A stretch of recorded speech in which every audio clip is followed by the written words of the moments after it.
Alright, Bismillah ar-Rahman ar-Rahim, Alhamdulillahi Rabbil Alameen, wa sallallahu wa sallam ala Sayyidina Muhammadin wa ala alihi wa sahbihi ajma'in. I praise Allah who deserves all praises, bearing witness that there is no deity ever worthy of worship except Allah.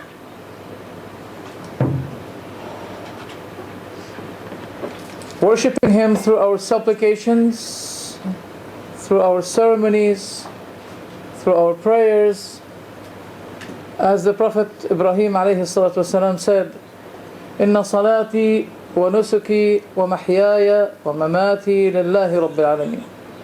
Verily, my prayer and my rites, my sacrifice, and my life and my death is for Allah, the Lord of the worlds. La sharika lah, no other partner with Him. وَبِذَلِكَ أُمِرْتُ, and this is what I was commanded to. وَأَنَا أَوَّلُ الْمُسْلِمِينَ, and I'm the first to submit myself to Allah. Today's topic is, as you see, who are Ahlul Bayt? And what is the status of Ahlul Bayt in the Sunni perspective and the Shiite perspective? For sure, we came from the same source. We're supposed to be having the Book of Allah and the Sunnah of the Prophet is our source. And those two sources should have been enough for us to take note, to follow, and not to divert ourselves into divisions. Because dividing the religion is a big mistake and a big sin. There should have not been any kind of division, but things had happened. But note here that at the lifetime of the Prophet ﷺ, there wasn't anything called Shiites. There wasn't anything called Sunni people, Shiite people, nothing. They used to be Muslims. They were always encouraged, ordered by the Prophet to follow his Sunnah. This is where the word Sunni came from. Nevertheless, how many millions of those who carry the word Sunni, and if you explore him, have a look at him, his behavior, his conduct, his commitment, zero. He's not Sunni. So, what is meant by Sunni, not only to refer yourself to a word, but you should be showing people should be referring you as a practice. That's the point. Anyway, after the Prophet's death, there was a disagreement between Ali radiallahu anhu, the cousin of the Prophet sallallahu alaihi wasallam, whom the Prophet alayhi salatu wasalam said that there is no one that loves you but he is a believer, and there is no one that hates you but he is a hypocrite. Ali radiallahu anhu had a disagreement with Muawiyah radiallahu anhu regarding a political point of view. Uthman was killed brutally. He was oppressed. He was wrong treated. Muawiyah was so rushed to retaliate against those killers of Uthman. Ali radiallahu anhu said, it is not the right time yet to do so. We have to calm the fitna down, and then we can retaliate. We can bring those who are responsible behind the killing of Uthman and then retaliate against them. Muawiyah said, no, my condition that you do that, otherwise I don't give you bay'ah. All Ahlul Sunnah, they agreed that Muawiyah was wrong and that Ali was right. But they say, may Allah's peace and blessings and pleasance be upon all. Although Muawiyah was wrong. And alhamdulillah, there is no Sunni due to my experience, that had ever said Muawiyah was right because I'm Sunni. No. All Ahlul Sunnah, they believe that Muawiyah was wrong. But this is a mistake of Muawiyah. Compare it to the good deeds of Muawiyah.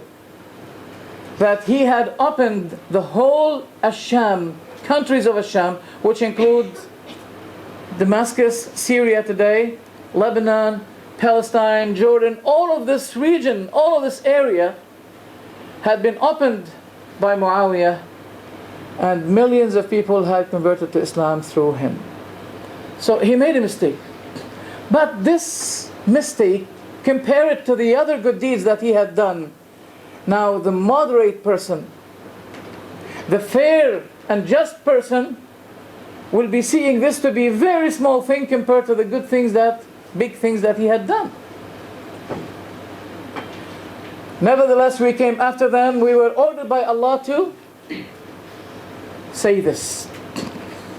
وَالَّذِينَ جَاءُوا مِن بَعْدِهِمْ. As for those who came after them, after the first generations, the companions, يَقُولُونَ رَبَّنَا اغْفِرْ لَنَا وَلِإِخْوَانِنَا الَّذِينَ سَبَقُونَا بِالْإِيمَانِ.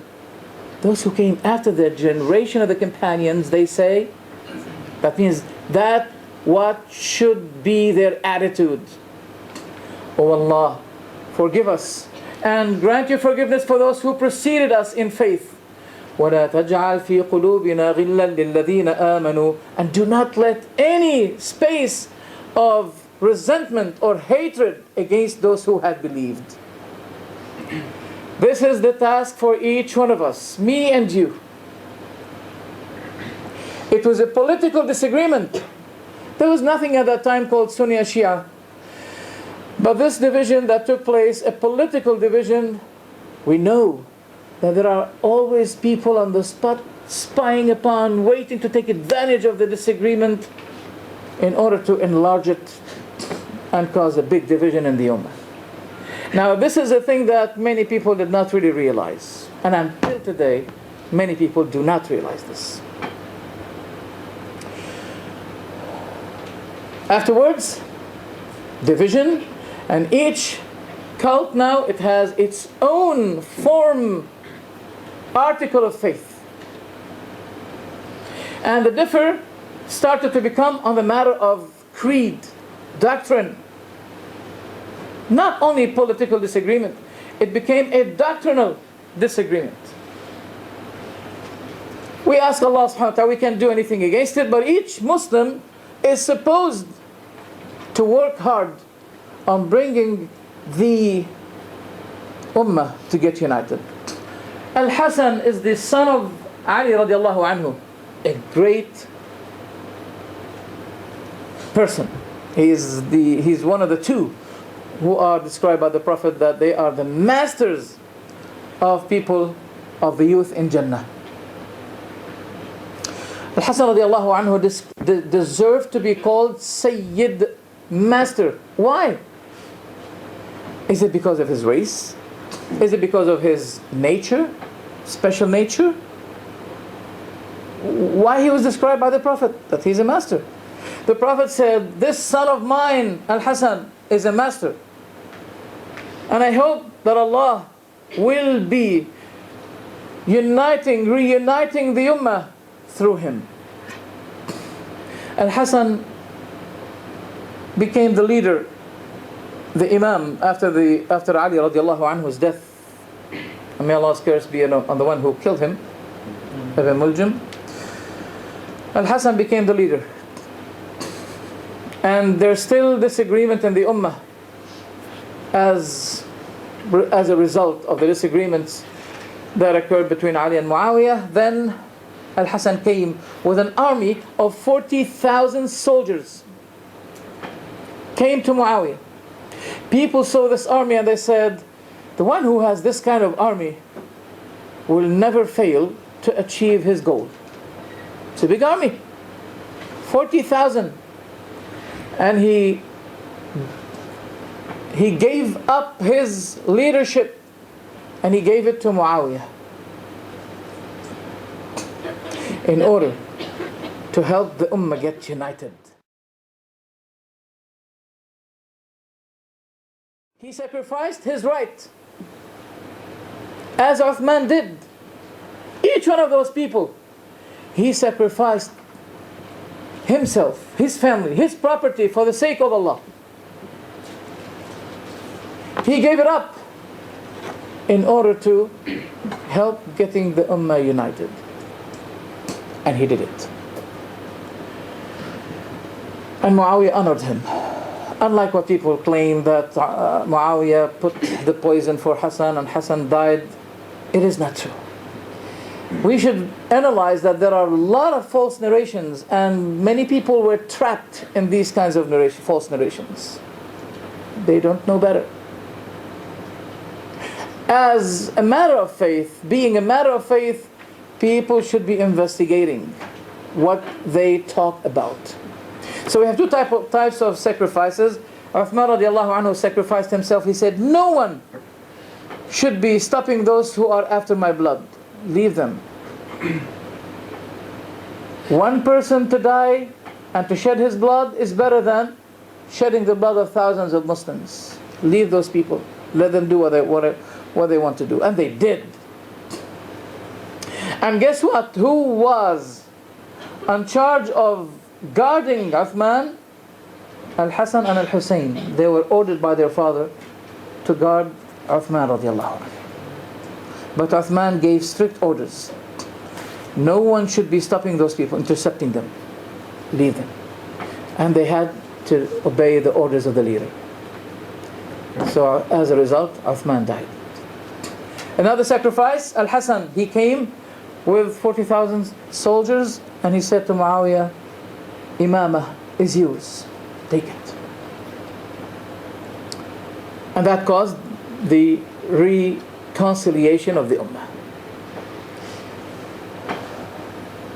I just wanted to give this small briefing to make you aware of the fact that this division that we have today has nothing to do with the disagreement that had taken place between Ali and Muawiyah. It was mere political issue, and it stopped and it was ended by this honorable conduct of Al-Hasan radiallahu anhu. But afterwards, people took advantage of certain things.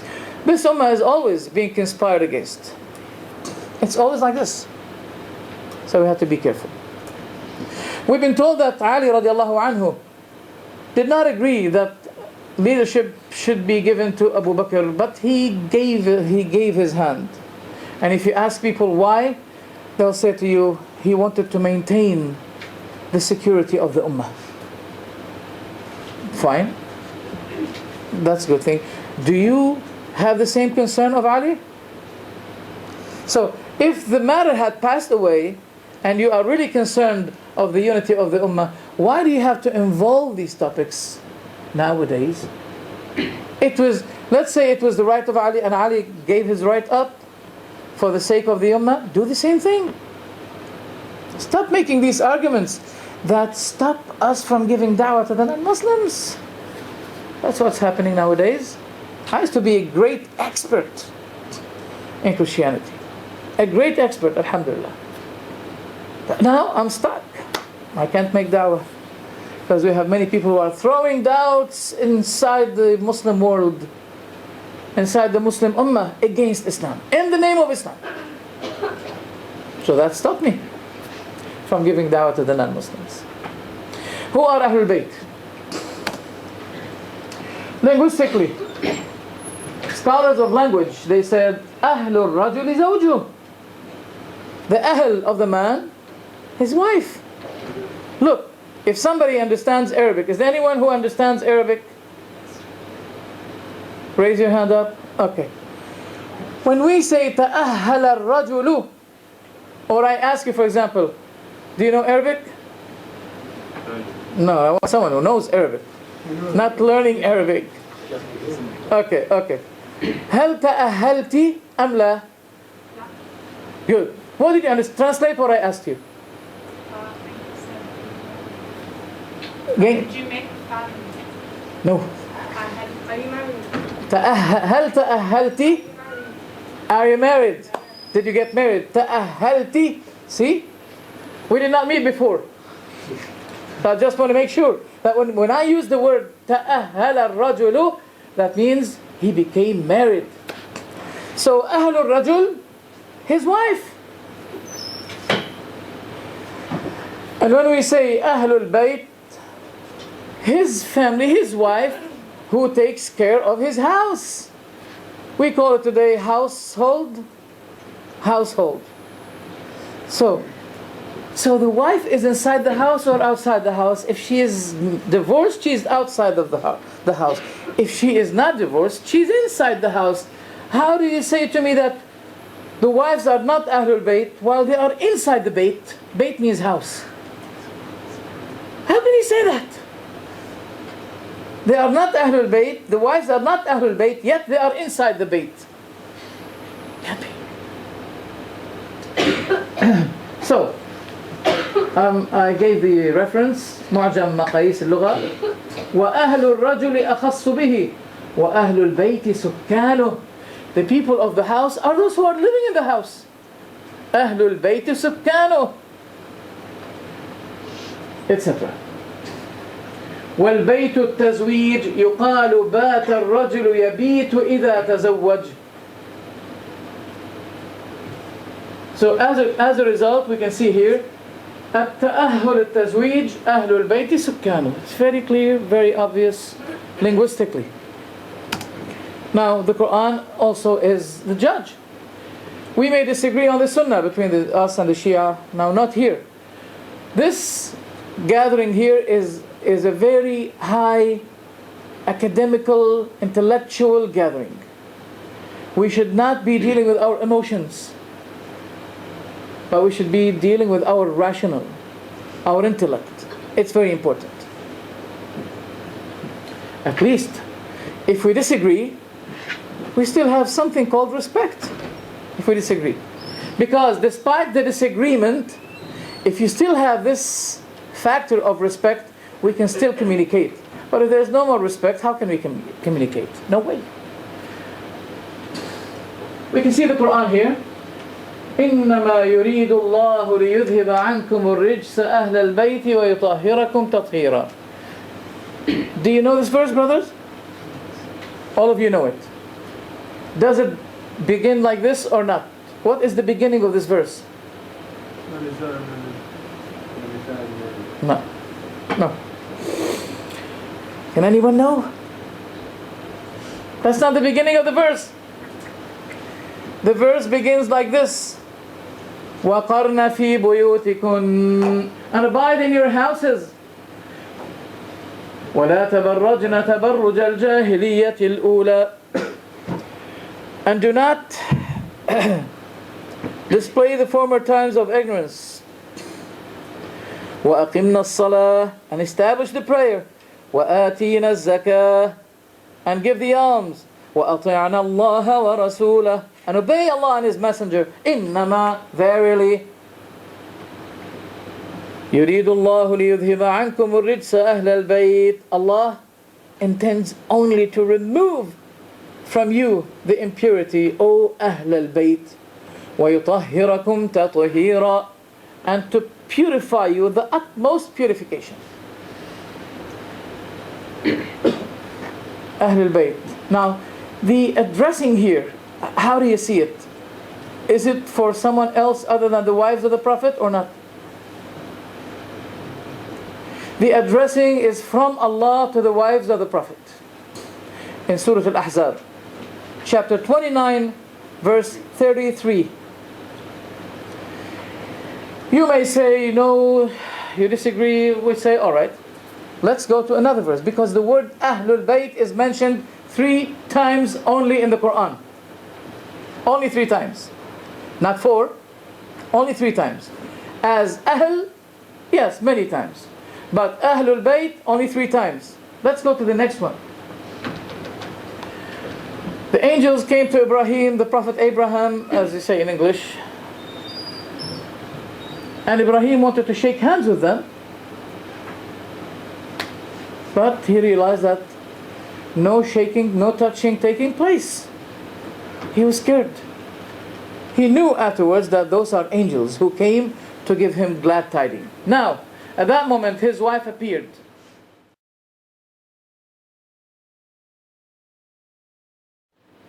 he was scared. He knew afterwards that those are angels who came to give him glad tidings. Now, at that moment, his wife appeared.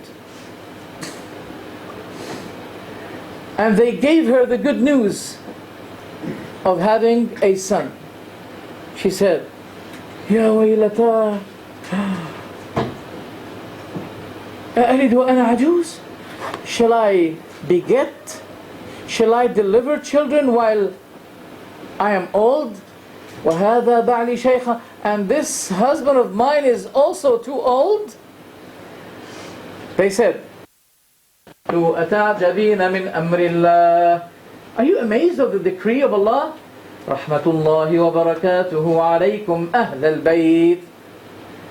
May the mercy and the blessings of Allah be upon you, أهل البيت. Now the angels are addressing who? The wife of Ibrahim. It's very clear. The Quran is the judge. See, now you see and hear. At the day of judgment, you're going to be responsible for what you hear and see today. It's the Quran. Third verse. The mother of Musa, her son had been taken by Allah's care to the house of Pharaoh. To the house of Pharaoh. And Allah does the job. Alhamdulillah. Now, Musa is hungry. And the wife of Pharaoh loved Musa. She brought all those suckling milk women, to give him milk. But the divine command was, decline. Oh Musa, decline. He's hungry. Allah controls everything. So Musa was refusing. As his sister was spying, standing from far, observing her brother, she immediately interfered and said, shall I guide you, direct you to an Ahlul Bayt, who will care for him, to you, and they are to him for his upbringing sincere. Thus we restored him to his mother. So that means, when his sister said Ahlul Bayt, she was talking about the household of Musa. And Allah restored Musa to Ahlul Bayt. Who were Ahlul Bayt? His mother. 3 times the word Ahlul Bayt is mentioned in the Quran, and 3 times was talking about the household, the wife. Some other verses we can find Ahl, but not Ahlul Bayt, which is the same. As you will see, for example, the 4th ayah, we will save you and your family except your wife. You and your family except your wife. Why? She was a disbeliever. So if she was a believer, the word family would have been including her. But as she was a disbeliever, she was exempted from those who will be saved of his family. 5th verse, I don't see it. Oh, that's it. Okay. Yeah, Musa.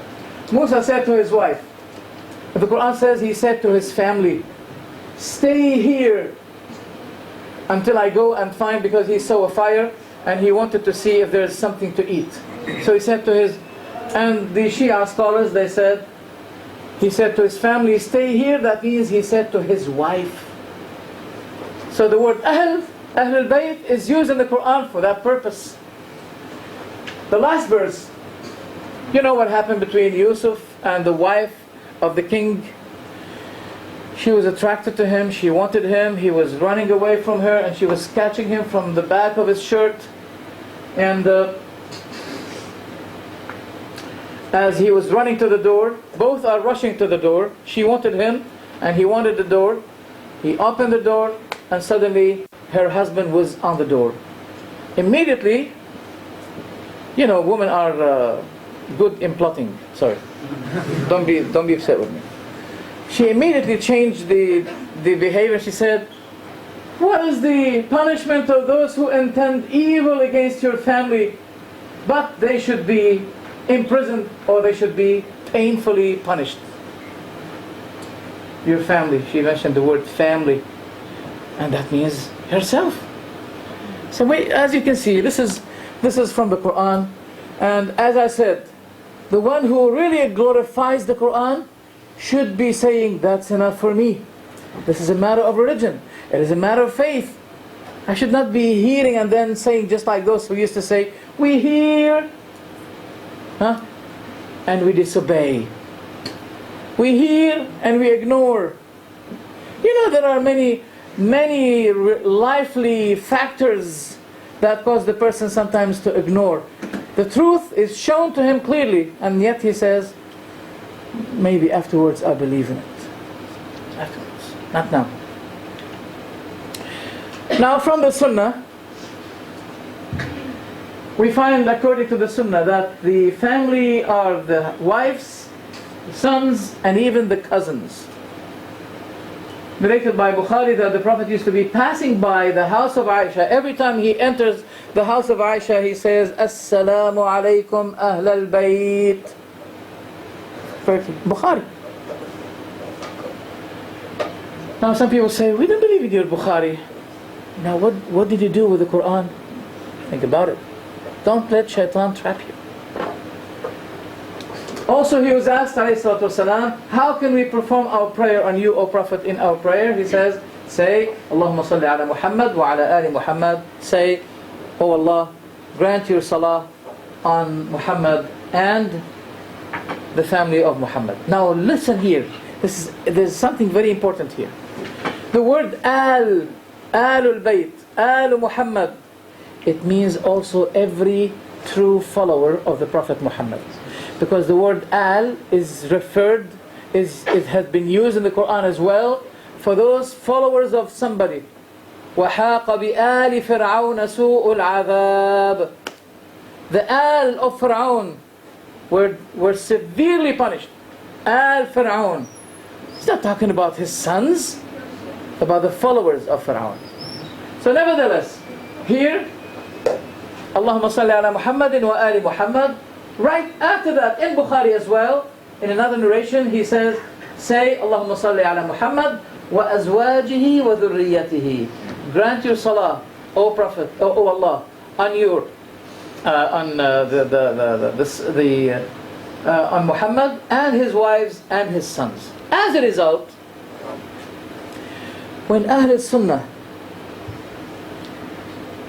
acknowledge that the sons of the Prophet are his Ahl, they do not ignore the wives, or the vice versa. When they acknowledge that the wives are the Ahl of the Prophet, they do not ignore the sons. They acknowledge both, the wives and the sons. While in the Shiites' perspective, no. They acknowledge the sons apart from the wives. And neither the language agree with them, nor the Quran agree with them, nor the Sunnah agree with them.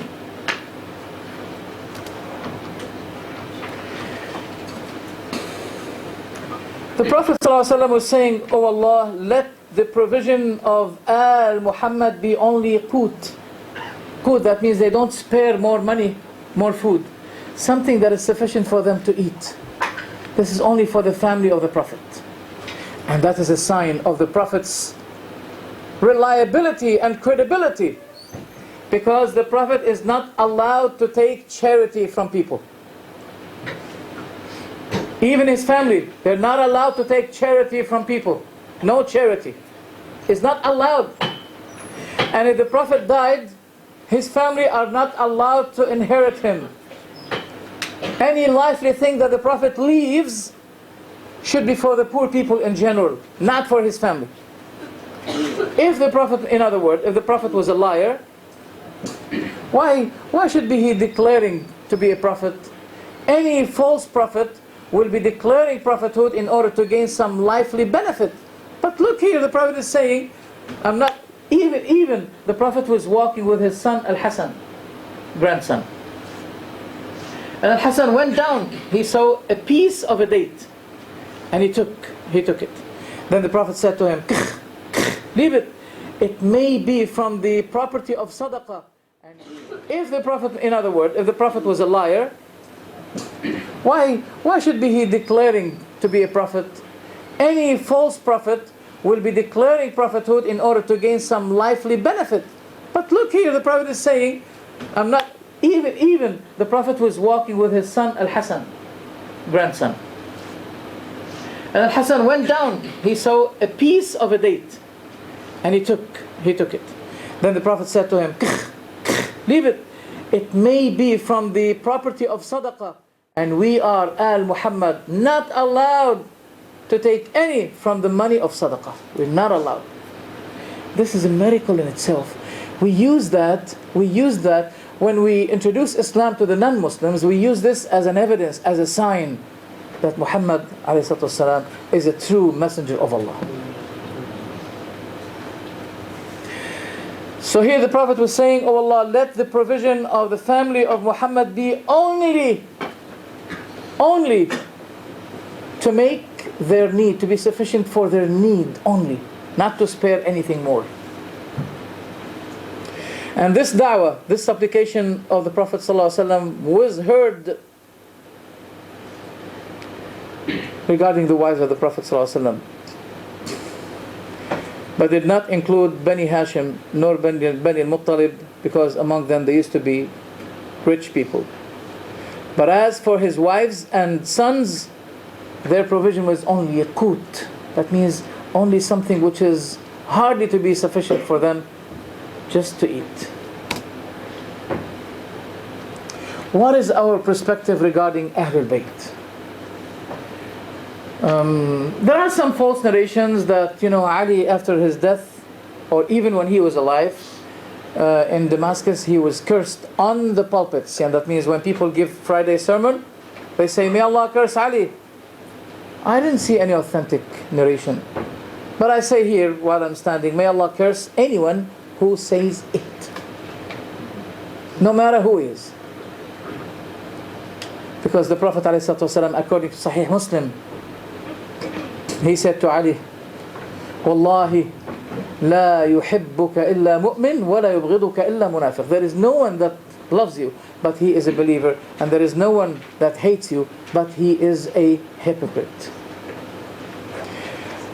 Shaykh al-Islam ibn Taymiyyah, he had some beautiful words here regarding the Sunnis' perspection regarding Ahlul Bayt. He says, وَيُحِبُّونَ أَهْلَ بَيْتِ رَسُولِ اللَّهِ صلى الله عليه وسلم. Ahl Sunnah love the family of the Prophet صلى الله عليه وسلم, وَيَتَوَلَّوْنَهُم, and they are loyal to them. وَيَحْفَظُونَ فِيهِمْ وَصِيَّةَ رَسُولِ اللَّهِ صلى الله عليه وسلم, and they maintain following the will of the Prophet, the legacy of the Prophet صلى الله عليه وسلم regarding his family. Because he said at the day of Ghadir Khum, he said, أُذَكِّرُكُمُ اللَّهَ فِي أَهْلِ بَيْتِي. I remind you, fear Allah regarding my family. Fear Allah regarding my family. وقال للعباس, he said to his uncle Al-Abbas, and some people complained to him that some of the people of Quraysh, they are boycotting the people of Hashim. Then the Prophet said, وَالَّذِي نَفْسِي بِيَدِهِ لَا يُؤْمِنُونَ حَتَّى يُحِبُّوكُمْ لِلَّهِ وَلِقَرَابَتِي. I swear by Allah, they will not be believers until they love you for the sake of Allah and for the sake of my relationship to them. وقال, and he said, عليه الصلاة والسلام, إِنَّ اللَّهَ اصْطَفَى مِنْ بَنِي إِسْمَاعِيلَ. Allah subhanahu wa ta'ala had chosen the sons of Ismail. وَاصْطَفَى مِنْ بَنِي إِسْمَاعِيلَ كَنَانَةً, and he had chosen from the people of Ismail the tribe of Kanana. وَاصْطَفَى مِنْ كَنَانَةَ قُرَيْشًا, and he had chosen from Kanana the people of Quraysh. وَاصْطَفَى مِنْ قُرَيْشٍ بَنِي هَاشِمٍ, and he had chosen from Quraysh the people of Hashim. وَاصْطَفَانِي مِنْ بَنِي هَاشِمٍ, and he had chosen me from among the people of Hashim. See, one person came to Abu Jahl. You know Abu Jahl. Yani he is the father of ignorance. بئس الأب وبئس الابن. He is the father and his son is ignorance. What a bad father and what a bad son. Abu Jahl. Someone said to him, Abu Jahl, tell me, between me and you, do you think that Muhammad is a liar in his claim that that he's claiming prophethood? He said, shh, no. Wallah, he's truthful. But we've been having a competition between us and the people of Hashim regarding who's the more honorable among the two tribes. You know, this used to be the attitude of those people.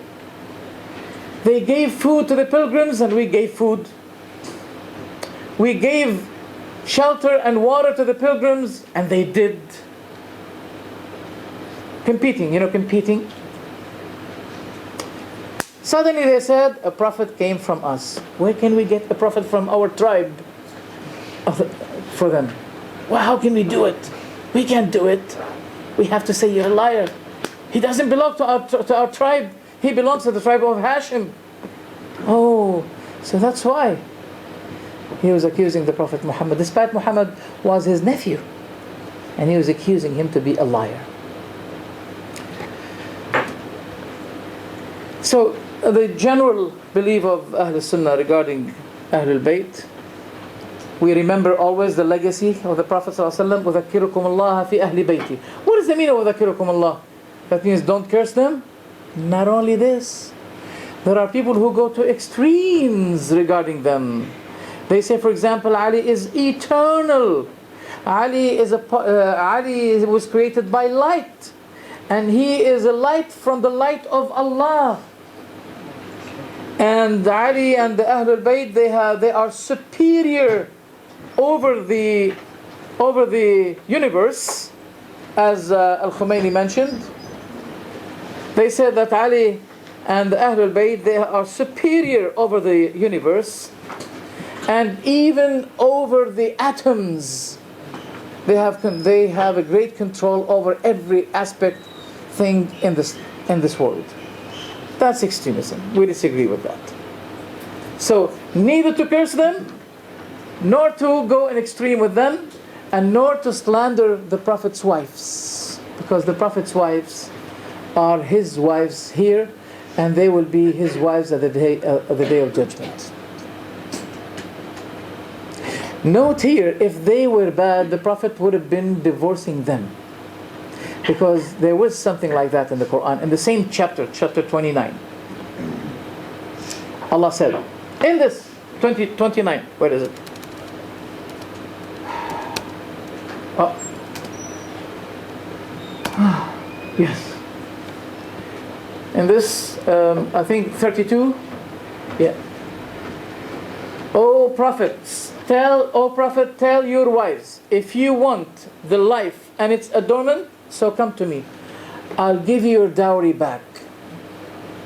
And I will divorce you.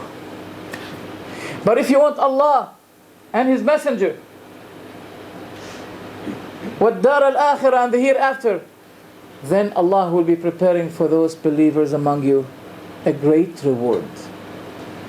So this is an option that was given to the wives of the Prophet. If you want this life and its adornment, come to me, I'll divorce you. Enjoy life. But if you want Allah and His Messenger and the hereafter, then Allah is preparing great reward for you. The Prophet, did he divorce Aishah? No. That means she wants Allah and His Messenger and the hereafter. That's what it means. I'm dealing with the Quran. Did he divorce Hafsah? No. So she remained his wife, and she will be his wife at the day of judgment. This is our perspective. And Abu Bakr radiallahu anhu, he said, I swear by the one upon whom my life lies in his hand, لقرابة رسول الله صلى الله عليه وسلم أحب إلي من أن أصل قرابتي.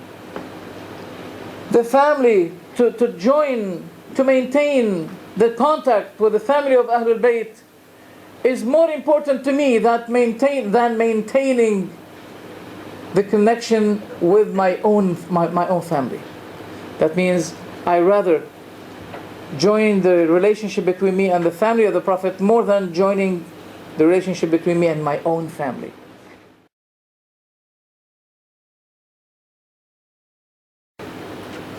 And this is what we believe in. I swear by Allah. Now here, there's something that we always, there's a differ between the Sunnah and the Shia. They say, should we say the book and the Sunnah, or the book and the Itra? Itra means the family of the Prophet. And they quote that from Tirmidhi and many other sources, that the Prophet said, I have left with you something by which, as long as you uphold or hold fast to, you will never be misguided. The book and the Itra. And the Itra means the family. Now this hadith is not authentic in many of its narrations, but in general, some scholars have elevated it to be Hasan. Hasan, that means this is the lowest kind of authentic narration. As a result, it's authentic. But what's the meaning of the book and the Itra? They say, it is wrong to say that you should follow the book and the Sunnah. You should follow the book and the Itra. Wait a minute. Be with me, please. Where did the Itra? So we should uphold to the knowledge or what the Itra have, the knowledge that the family of the Prophet have. All right, no problem. But tell me, where did they get it from? Where did Al-Itra get their knowledge from? From Allah directly, or from the Sunnah of the Prophet? Important question. It's a very important question. Did they get it from the Prophet? So why do we have to make a disagreement about that? Since the Itra, the family of the Prophet, took the Sunnah from the Prophet, so did we say anything wrong? They will tell you that this narration, the Book of Allah and my Sunnah, it's not authentic, narrated in Muwatta Malik, etc. But it has many other ways that raise it to be authentic, as we did to the Hadith, the book and the Itra. We said it's Hasan. But what's the meaning of Itra here? Not to uphold the Itra, no, but to fear Allah with regarding the Itra, as the Prophet said in Sahih Muslim, أُذَكِّرُكُمُ اللَّهِ, I give you warning, fear Allah regarding my family. This is what it means. To uphold the Itra of the Prophet is to fear Allah regarding them, not to slander them and not to exaggerate in describing them. This is what it, because those who slander them, very rude. But those also who elevate them to be equal to God, they are also very rude. And the devil doesn't care about which way you take of among the two ways of extremism, this way or that way, because those two ways belong to him. He doesn't want you to be in the middle. He wants you to take this way or that way, but don't get close to the middle way. So exaggerating is also slandering in another way. So we can solve this. We say the Sunnah of the Prophet, if the Itra have it, then no problem, we can take it from the Itra. But did they take it from the Sunnah of the Prophet? Yes. So, nothing. If I take the Sunnah from a Shafi'i, for example, or Abu Hanifa, that means I have taken the Sunnah from the Prophet because they took it from him. So what is the big deal? Ayatul Tathir. Is it for the wives or for the sons? We have mentioned this. I think we should not explain it. Hadith al-Kisa. The Prophet was sick, والسلام, and he was helped by Al-Abbas and Ali radiallahu anhu. And he went home and he found Fatima came to him, Ali came to him radiallahu anhum, Al-Hasan, Al-Hussein. Then the Prophet ﷺ, after revealing this verse, where is it?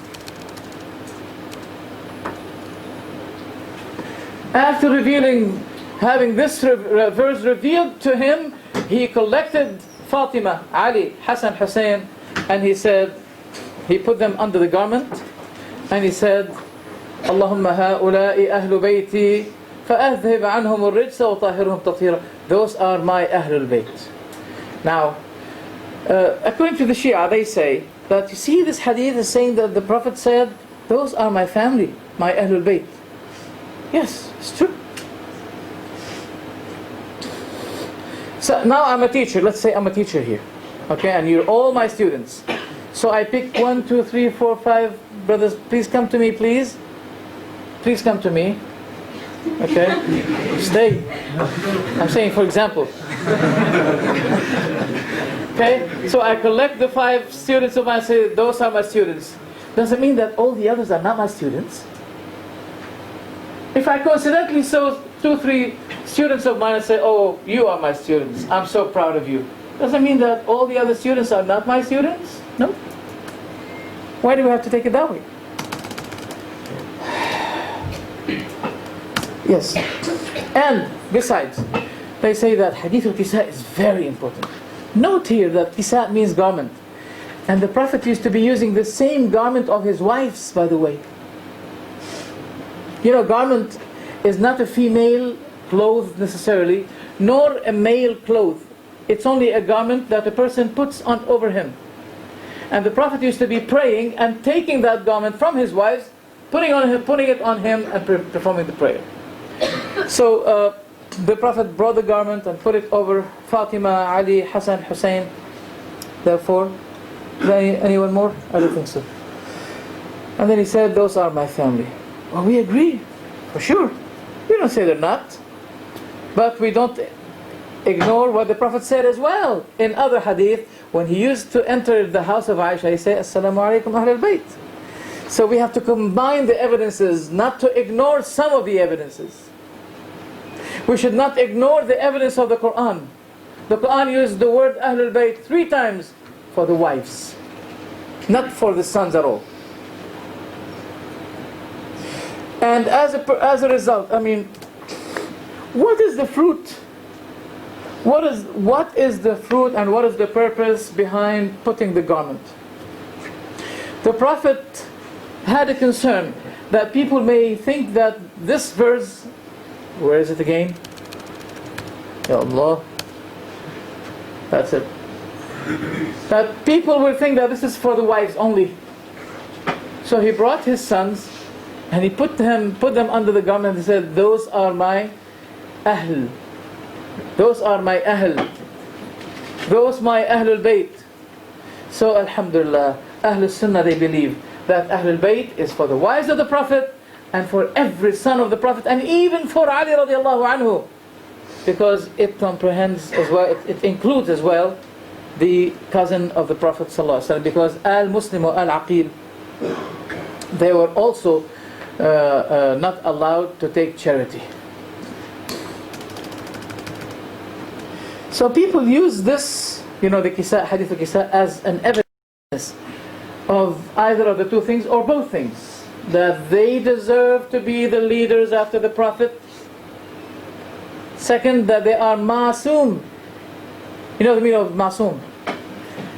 What's the meaning of masoom? Huh? Sinless. Sinless. That means they never make mistake.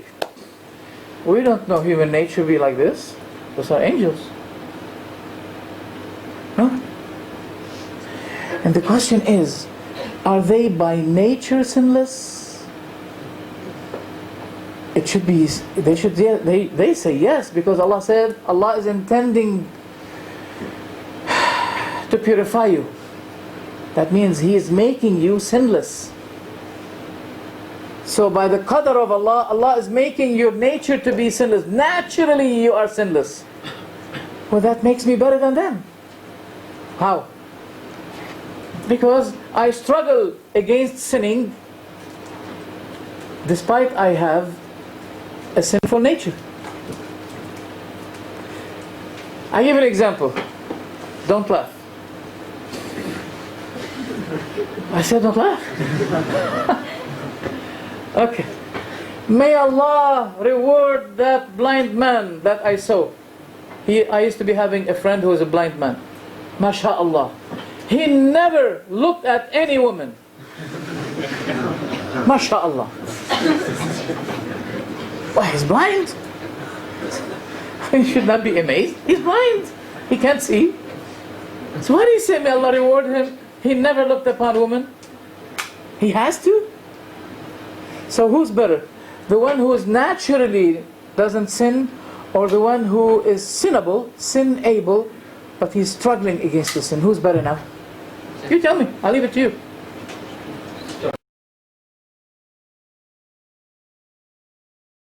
You tell me. I'll leave it to you. I'll leave it to you. Extremism regarding Ahlul Bayt.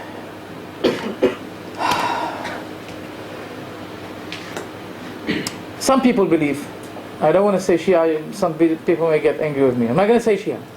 I'm going to say some people. Some people on this planet, they believe that they have a sort of divine nature because they were created by light, and they were created even before Adam was created. They were mere lights, and they were surrounding the throne of Allah. Allah had touched them by His hand, and He supported them with light from His own light. They are better than the prophets. Ali is better than Moses, Jesus, Abraham, Noah, etc., etc. And they quote hadith, they say it's mutawatir, it's authentic. Ali khayrul bashar, Ali is the best of mankind. وَمَنْ أَبَى فَقَدْ كَفَرْ, and whoever refuses, he becomes kafir.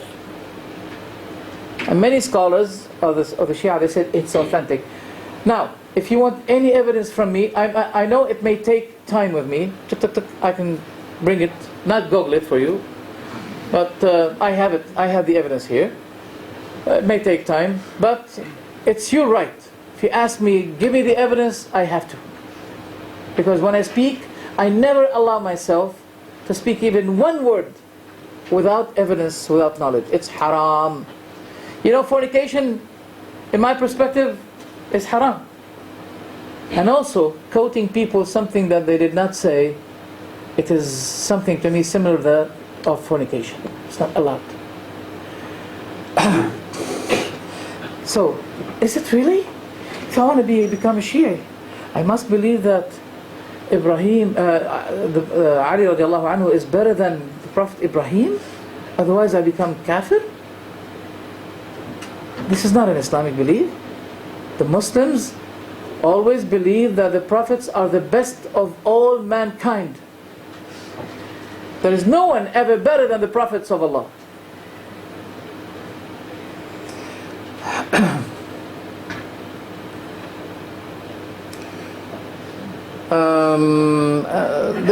They believe that they are masoom, as I mentioned to you, and the prophets are not masoom. If you remember when Musa was with Al-Khadr, and Al-Musa forgot the fish, the whale. And also when he met with Al-Khadr, he promised Al-Khadr that no matter what he sees, he doesn't speak against until he gets the instruction from Al-Khadr. But Musa cannot be patient when he sees something that appears to him to be wrong. He must speak, unlike me and you. Many times we don't speak against the evil. We don't speak out. So Al-Khadr said to Musa, didn't I tell you that you're not going to be patient with me? Then Musa said, oh, forgive me for what I have forgotten. Now forgetfulness is a sin, is a mistake. I don't mean sin necessarily, it's a mistake. So Musa was seeking the pardon of Al-Khadr because he promised, but he failed because he forgot. So the prophets forget, but the belief of the Shia today, unanimously, that the Imams do not forget. And they quote a doubt, they bring a doubt saying, alright, if the Prophet forgets, that means he may be forgetting some of the revelation that Allah revealed to him. We said, no. No. This is the job of Allah.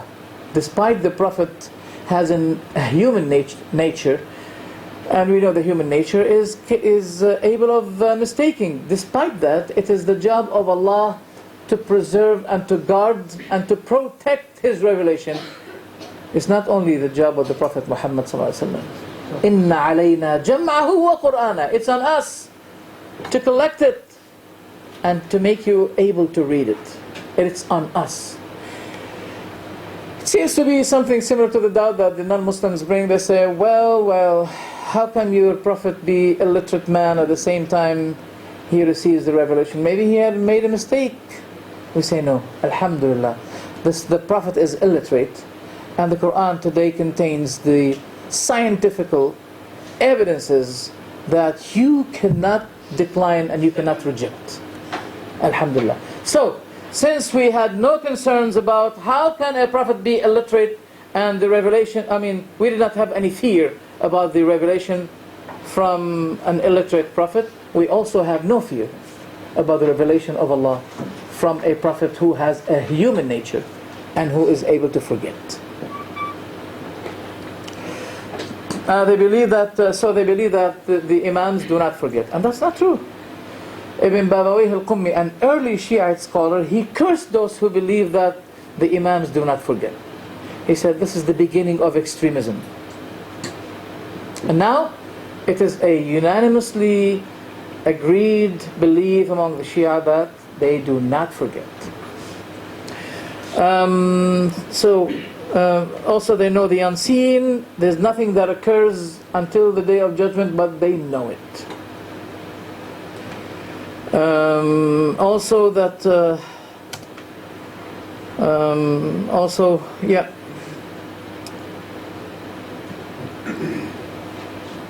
Ali, he is the decider. He has the decision as to who deserves to be going to paradise and who deserves to be going to hell. At the day of they believe that, and I can show it to you. I have videos and I have audios. I can show it to you. Shia believe that when the person about to die, Ali will appear to him and will tell him if he is one of the people of hell or one of the people of Jannah. And at the Day of Judgment, the bridge that leads to paradise or hell, the bridge that leads to paradise, he'll be standing at the beginning of the bridge. He'll say to this person, take the bridge. Another person, no, go to hell. Is that the mission of Ali? Where's Allah? What are we supposed to be doing? If this is the mission of Ali, radiallahu anhu, that's not true. No. إياب الخلق للأئمة وحسابهم على الأئمة. The return of the people is to the Imams, and their reckoning will be on the Imams. There are many prayers that are to be performed. Salat Ali, Salat al-Hasan, Salat al-Hussein, Salat al-Jawad, Salat al-Rida, Salat al-Mahdi. Some of the prayers are 2 units, some of them are 4 units. No, we disagree with that. We also disagree on something. You know, when a Christian converts to Islam, he's very happy. We say to him, never say, oh Mary again. Never say, oh Jesus. Say, oh Allah. Wow, that's beautiful. I like it. That sounds good. Because the purity in worship is the most important thing in Islam. Do you like the honey? You know, I say to the Christians, do you like the honey? I say, yes. Pure? Oh yes, we want it to be pure. And Allah loves your worship to be as pure as the honey you love. He wants the worship to be pure to Him. And not to say when you're in trouble, oh Mahdi, help me. Just like this, have you seen that buddy, the weights lifter? Have you seen him in the Olympia? You saw him? You know, he stood up in front of thousands of people. He's about to lift. Ya Mahdi, ya Sahib al-Zaman, Ya Imamana, Ya Amir al-Mu'mineen. Wallahi, I have it here. Then, what happened, Imam al-Zaman? I can't lift it. He can do it. He can do it. Now, brothers and sisters, we don't mean by that to mock or ridicule. No, we say, let's have a common term among us.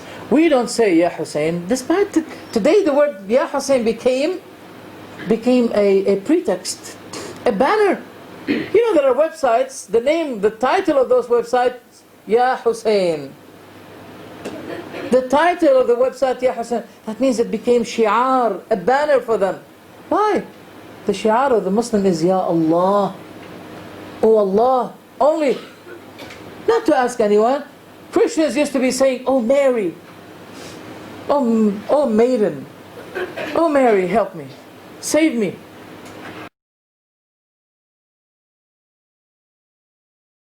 We say to them, don't say that anymore.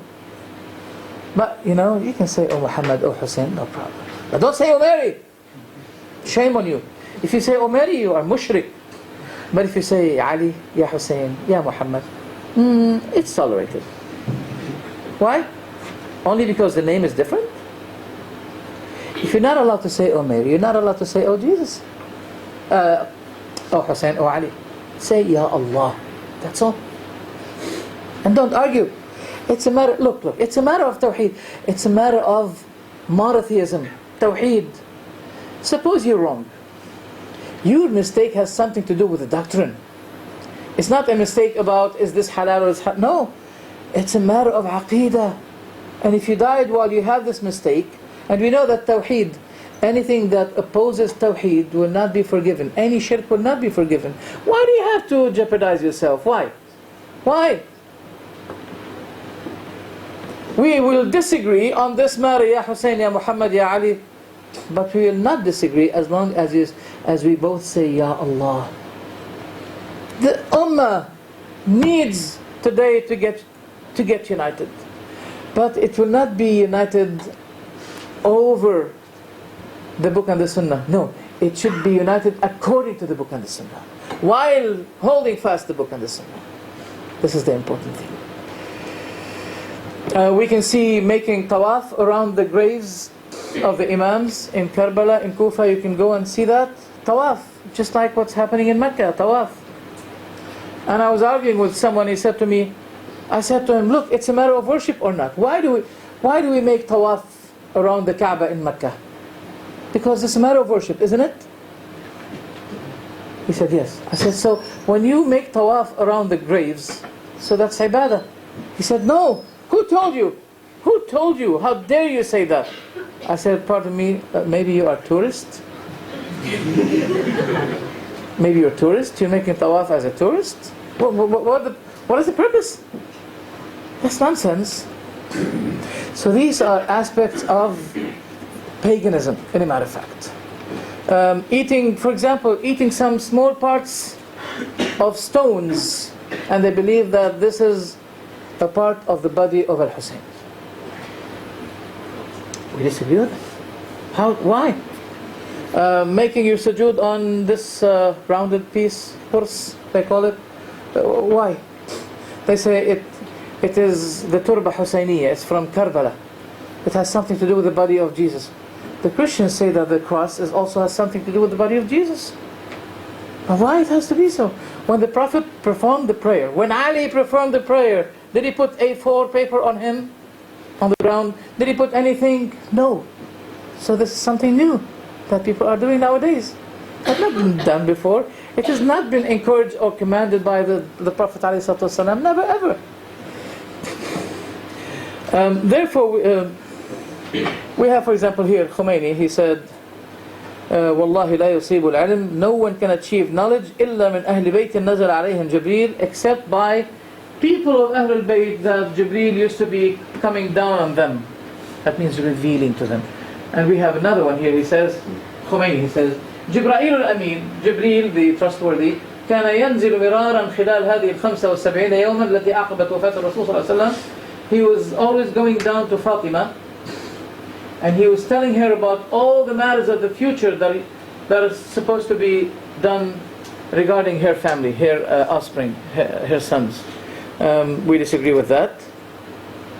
We say this is incorrect. We disbelieve in it.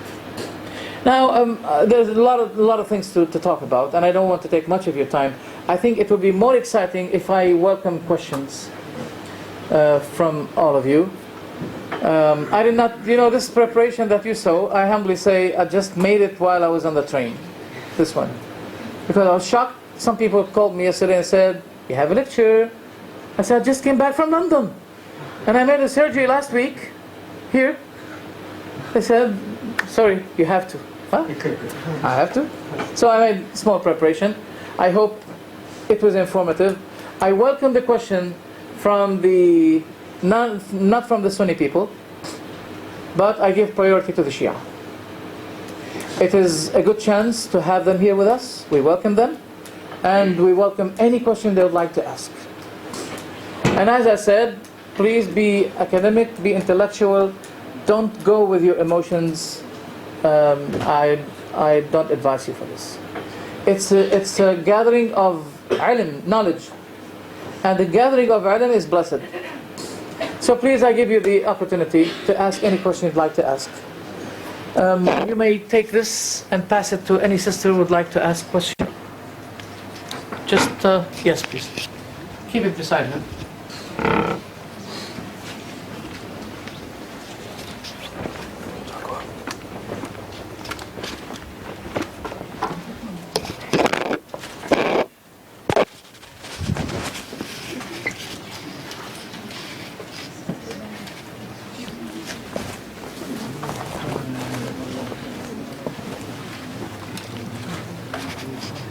We're supposed to record it. It's sound loud. It's on. Just play it. We'll just stop.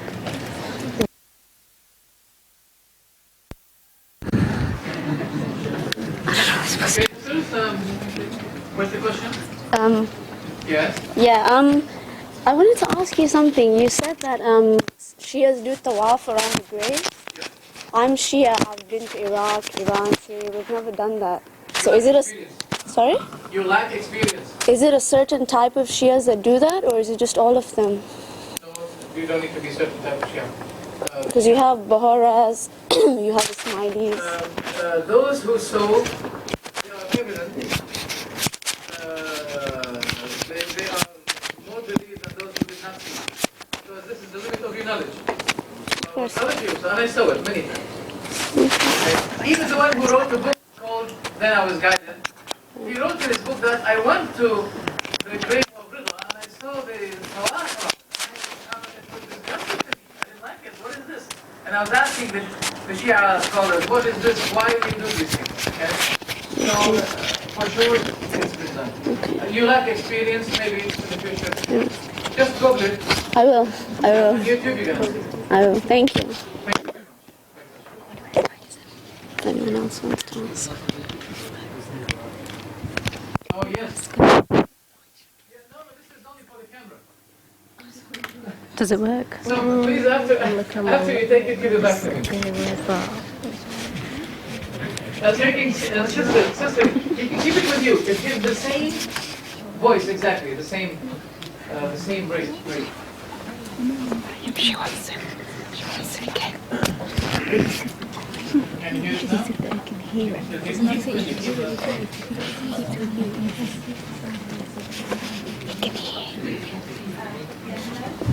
Yeah. You said about how the Shia pray on the stone. Yeah. They're not, when they pray on the stone, it's not just because it's stone or anything like that. It's because, like, on the day of the Prophet when they used to pray, they used to pray on the prayer mat, they used to pray on the floor, like on the stone. And so when we pray on the stone, it's because of Sahara. Because when, for example, when they make the prayer mat, in the process of making it, it doesn't have that exact, you don't know what, like, things have gone into things to make it. You know what I mean? I may disagree with you because there is a book called السجود على التربة الحسينية. Yeah, but I mean, when they used to do that basically they're not doing it because of just them saying. Then why do they call it the Turba Husayniya? Because it is from Karbala. Because it's from Karbala. Exactly. But it doesn't have to be. It could be any floor, anything that's pure you could pray on. Yeah, but why do they call it a Turba Husayniya? Look, sister, I have the book with me, and the title is Prostrating on the Turba Husayniya. Yeah, but they don't have, the point is that they don't have, it doesn't have to be on the Turba Husayniya. Our question is not about it's obligatory or advisable. Yeah. But the question is... It's the matter of purity, it's only because of the purity of it. That you have Why don't you have course here and here and here and here as well? So you have 5 courses. That's the part of you that's actually going on the floor when you're doing the root. Listen, you need 7 courses. Because if you need to put 1 here for the purity, matter of purity, we need also for this and this and the knees and the toes. They call it Turba Hasaniyya. But anyway, before we ask about this, we have to ask, was this the prayer, if this is needed, did the Prophet do it for that purpose? Prophet do it. No companion did it. As a matter of fact, this has been suggested hundreds of years after the Prophet, after the companion. Believe me. So, I hope I gave the answer. Thank you very much. Please. Assalamu alaikum. Alaikum Thank salam. you for your talk. Thank you. When you were talking about hadith al-kisar, Haditha? hadith al-kisar, Hadith Kisar, yes. My question is, can the Holy Prophet exclude people if it was their right to be called Ahlul Bayt and be in a particular, under the cloth? Can the Holy Prophet make such an unfair judgment and exclude the people that should have been there and take away the right that is due to them? Is it logically possible that the Holy Prophet makes such a grave error in terms of the coming generation? Because that is not something, the Holy Prophet has not only been sent to bring the revelation, but provide it and give it to the people in the most correct manner ever possible. And that's why he was known as the best of human beings. Contrary to what other people have said, that Ali is better than the Holy Prophet. And I'm sure many Shi'ite have been misguided on that concept as well, because we do not agree that Ali is better than the Holy Prophet. The Holy Prophet is the best of human beings. No, they take the Prophet Muhammad ﷺ as exemption. They say, except for the Prophet Muhammad. But they say all other prophets, Ali is better than them. Yeah, just don't. Because I have to speak fairly. The sister beside you, I think you know that they say that except the Prophet Muhammad, right? They say that Ali is better than all the prophets except the Prophet Muhammad. Okay. This is what this goes according to what we understand from the incident. What did we understand? As I told you, our Sunni understanding that the Prophet wanted people to understand that the sons are included in the term Ahlul Bayt. That is why, for example, Ja'far al-Sadiq was not included. He was not born at that time. But he followed them in this. Why? Because of the understanding the Prophet gave, that my sons, they are included also in Ahlul Bayt. Okay? Not for any other purpose. We don't believe it. Despite our respect to the Shi'ah, but we don't believe it. Okay? Thank you. Thank you very much. Any other question? Okay, now time for the gentleman. Brother? Yes? I've heard the prayer from one of our brothers that they said that Abu Bakr, the Sunnah, think that Abu Bakr was the most pious person after the Prophet. So basically it's the same thing. I mean, if the Shia is the same, then Ali is like most pious after the Prophet. The Sunnis believe that Abu Bakr is the most pious after the Prophet. So does this mean that Abu Bakr is like higher The than Sunnis believe, no, the Sunnis believe that Abu Bakr is the best man on earth except the prophets. After the prophets, Abu Bakr becomes the first. And this is what Ali radiallahu anhu witnessed. According to the book As-Sunnah for Ibn Abi Asim, narrated by the son of Ali, he asked his father, my father, who is the best man after the prophets? He said, Abu Bakr. He said, who's after him? He said, Umar. Muhammad al-Hanafiyyah, he said, I was afraid to say to him, and you are the third, but I dismissed it and I said, who is after? He said, Uthman. And he said, what about you? He said, I am no more than a human being, one of the people on this earth. And Ali was very humble. But he deserves to be the fourth. And that's our belief. That he is the fourth. After Abu Bakr, Umar, Uthman, Ali is the fourth. Khalifa, Rashid, who deserved to be believed to be the fourth best person on the face of the earth after the prophets. But not better than the prophets. Inshallah, you understand me? Any other question? Yes.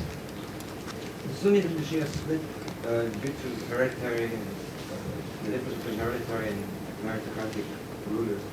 But after the split, all the Sunni leaders are hereditary, almost. All the Sunni leaders are? Like they bring their sons. Is it like ironic? Like, Inheriting. Because I heard the word heretic. no. Heritage. Oh, all right. Okay. Not all of them, no. For example, when there was suggestion given to Umar when he was bleeding, they said, your son is good. He said, it's not allowed to return to any of the family of Umar. Never. Umar didn't allow it. It returned, yes, after Muawiyah. He gave it to his son Yazid for certain purposes. He said, he's the expert, he was always with me, and regarding the fitna that is taking place, I suggest him now, currently, to be elected. Nevertheless, we disagree with that. We disagree with this. But also look, if you want to look at it from the other angle, for example, the Shia also say that the son of Ali deserves to be after his father, the son of Ali deserves, so it's something similar as well. Okay, so we disagree with both. We say, as Allah subhanahu wa ta'ala said, وَأَمْرُهُمْ شُورَى بَيْنَهُمْ. Look here, the Islamic system regarding the election and presidential issues is great. Note the Prophet ﷺ did not say the Khalifa after me should be Abu Bakr. You will not find something like this. But he said about Abu Bakr, let Abu Bakr be the leader for the prayer. Then Ali said to Abu Bakr, when Abu Bakr was about to be elected, Ali accepted him to be the Khalifa. He said, the Prophet selected you to be the leader in our matter of religion. That means prayer. Shouldn't we also select you to be the leader of our lively affairs? So the leader who is about to die, for example, he has the right to give his advice that who is best to be after him. Advice, not to dictate people to accept his advice. Because being a righteous person, he knows the best. He is the one who is involved in the political issues, and he has many people who are consultants around him. He knows who deserves best to be the best. And nasiha lillah, the advice should be given for the sake of Allah, not for the sake of my family, not for the, no. The nasiha should be given for the sake of Allah. Alright? So that's why the Prophet ﷺ, he gave the advice. But at the same time, he did not dictate people that you should be accepting Abu Bakr and no one else. And this is how the matter should be going always, in every person. Okay? Any other questions, brother? I think, okay, sister, please. Assalamu alaikum. Thank you for your lecture. Thank you. I don't have a question. I just wanted to kindly say the reference for what you just said about Ali saying that Abu Bakr, you led the prayer, so you should lead the ummah. Can you just say the reference of that, please? Yes, inshallah. I will.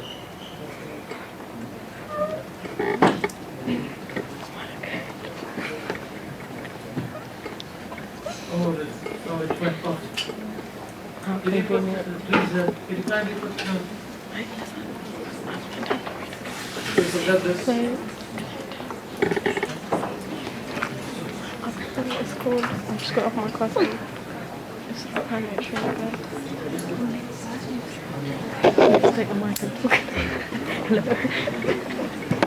Okay, it's okay, I'll keep this question. Yes, sister, please. Assalamu alaikum, brother. Assalam. I just wanted to ask you something about a sect of Shia. I don't know if I should ask it, but because you're quite knowledgeable. About its Shia and the different lineages. Is there any mention about Ismailism? Because they are a sect of Shia, and I think there's a disagreement between the imams. And I just want to have clarification not who's right, but what is the understanding of these imams, and where do we go from there? Tell you the truth, I'm not ready to answer questions about the Shia. About Ismailis. Ismail is considered to be extremist kind of Shia. Extremist kind of Shia. And they are not considered to be Muslims even by the Shia. How? They have mixture of beliefs, Indian sources, Sufi, Hindu sources. Like for instance, they don't believe in resurrection. They believe in reincarnation. They believe that, for example, if you are a bad person, your spirit after you die, it will be incarnating a dog or a donkey. But if you are a good person, your spirit will be incarnating a good man or a good woman or etc. So they believe in reincarnation. They don't believe, and this is an Indian ancient kind of belief. It is not a Muslim belief. They don't believe in resurrection. They believe in reincarnation.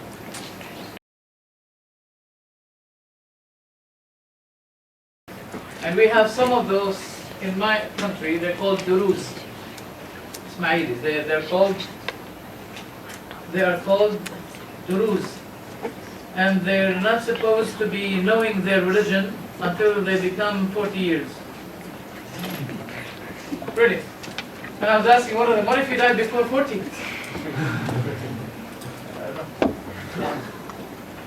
So those people came from the Peninsula of Saudi Arabia before, early. And they went to Syria, many other countries. And we have today Ismailis in India. They are very strange. Their way of belief, their way of behavior is very strange to me.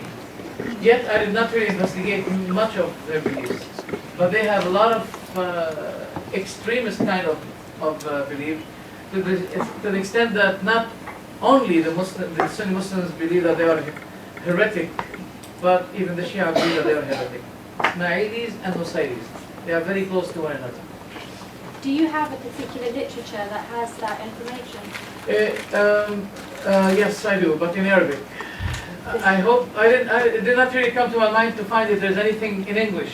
I have in Arabic. If you want, I have it. Yes, I can give you a copy of it. But you may Google it. You may find. Well, I do. Today they call Ayatollah Google.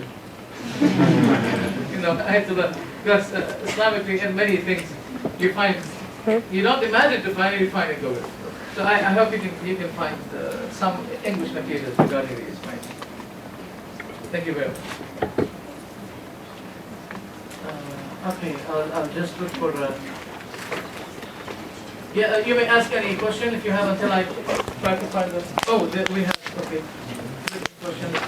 Some people say don't worry about these small issues. You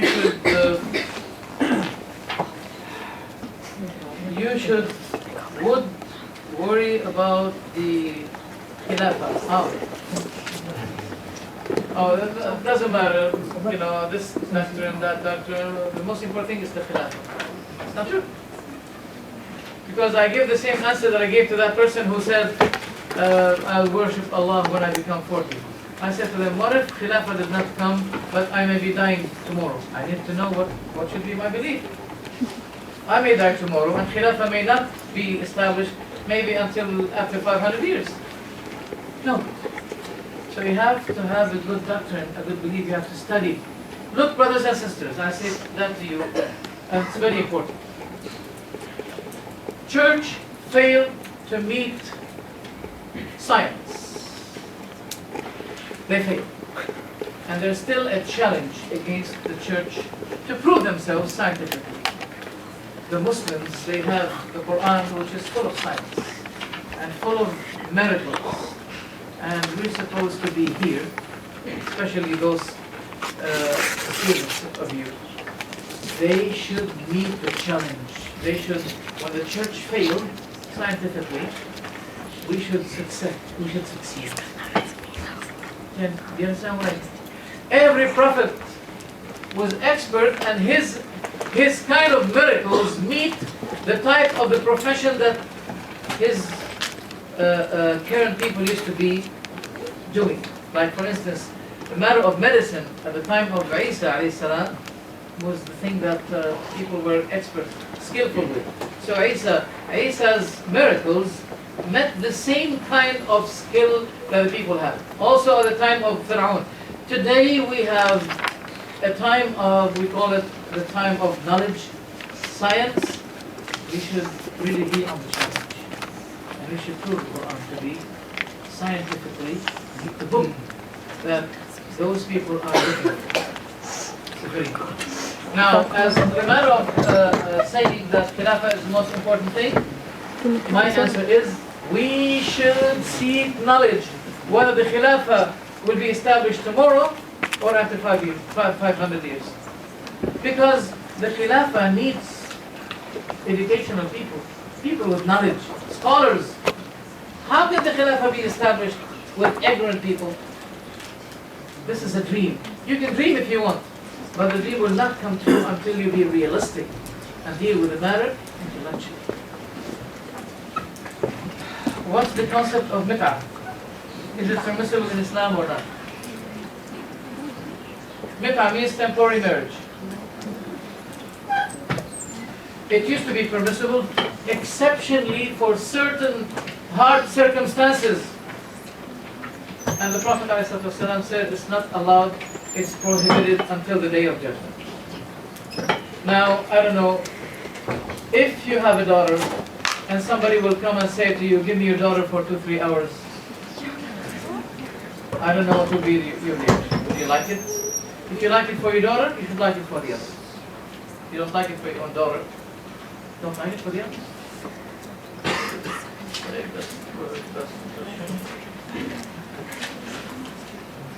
Please read the book called the Peshawar Nights. You can Google it as well. I read it and I heard it. And it did not convince me. It was a scenario. Anyone wants to have a dialogue, it's good to invite me for a dialogue. Not to say, this is the hujjah. This is the evidence we have given you. Read the book of Peshawar. Why? I brought you the Quran. And you say, read Peshawar? Why do Shiah pray with their hands by their side? That means like this. It's not a big deal. We have the Malikis, they do that. Despite the fact that the Prophet said, we are the prophets are ordered by Allah to put our rights over our lefts in our prayer. And that's authentic in Sahih al-Bukhari. But nevertheless, I have wished that this is the only disagreement between us and the Shia. It's not. We don't begin with secondary matters in our disagreements with the Shia. We disagree with them on the matter of, why do you say, oh, Ali, help me? While the books of the Shia, in many cases they said, oh, Ali was using, he said it's halal. Allah, for example, he gave bay'ah to Abu Bakr because of taqiyya. Here he was using taqiyya. Taqiyya. That means he was avoiding, not speaking the truth. That means he was helpless. So how do you ask him for help while he was helpless to do the thing that he wanted to do? Someone raised his hand or her hand. Sister? Assalamu alaikum. Salam. I was just wondering, does Allah subhanahu wa ta'ala have a physical attribute according to our idea of brothers? We don't use the word physical. We confine ourselves to what Allah described Himself. Okay? And not to speak anything more.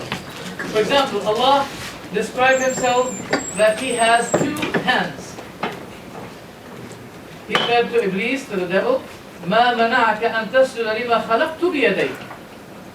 Okay? So, even this is the madhab of Ahlul Bayt, by the way. Ahlul Bayt said, describe Allah by that He described Himself and stop to speak anything more than that. Okay? So we don't say physical or unphysical. I don't know, what's the opposite of physical? Huh? Not metaphor. Unphysical. Physical or unphysical. We don't use these terms. No, what I mean to say is, would we be able to see Allah on the Day of Judgment in a physical sense? Sure. as I have no doubt that I can see you now, I have no doubt that we're going to be seeing Allah. And guess what?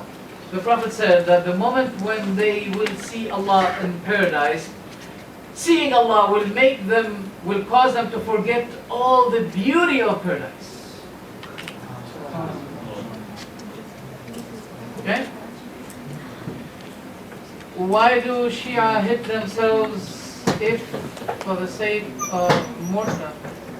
of mourning? My knowledge was that self-harm was forbidden in Islam. Yes, hitting yourself like this, it's not good for your hygiene, for your health, but it's not also good for the reputation of Islam. Because there are some Christians say, oh, hallelujah, thank God, I'm Christian. This, hallelujah, look at this. How Muslims are barbaric, look how they hit themselves like this. No, this is not Islam. And it's really bad. You're making negative da'wah against Islam. Negative da'wah by going like this.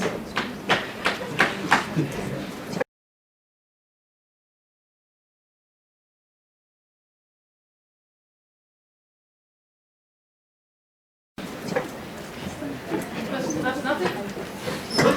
That's nothing. Hitting your head just like that for a purpose. And guess what?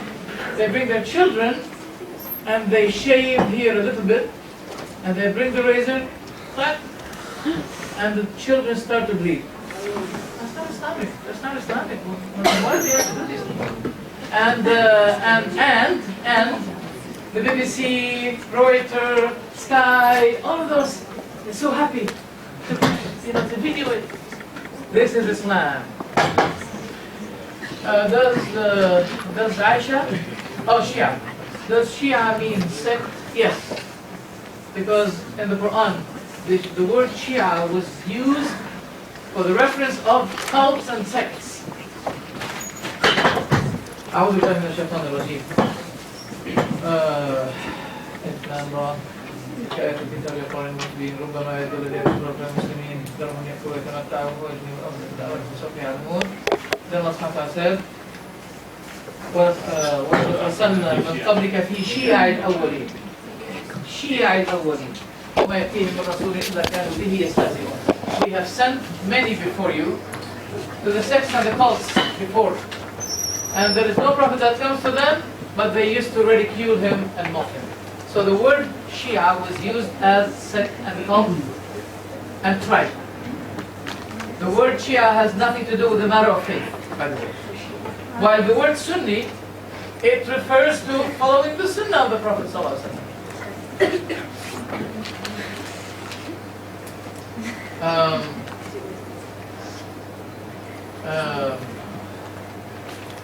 Regarding the Quran, the Quran between brackets of the Sunni, the Quran is for all, anyway. What do they claim? I mean, Shia and belief. Okay, what is the Shia belief regarding the Quran? We have it in the book Al-Kafi, narrated in a book which is the most reliable book to the Shia, authentic book, that Abu Ja'far, he said, the Quran that Jibreel came with to the Prophet Muhammad is 17,000 verses. Now the verses we have here in the Quran is something like 6,200. So what is the difference now? The difference is something like 11,800 verses as difference. What are they? Al-Majlisi is the one who gives his judgment about the authenticity of the hadith, whether it's authentic or weak. He said, this narration is authentic, and it is evident that the Quran had been changed.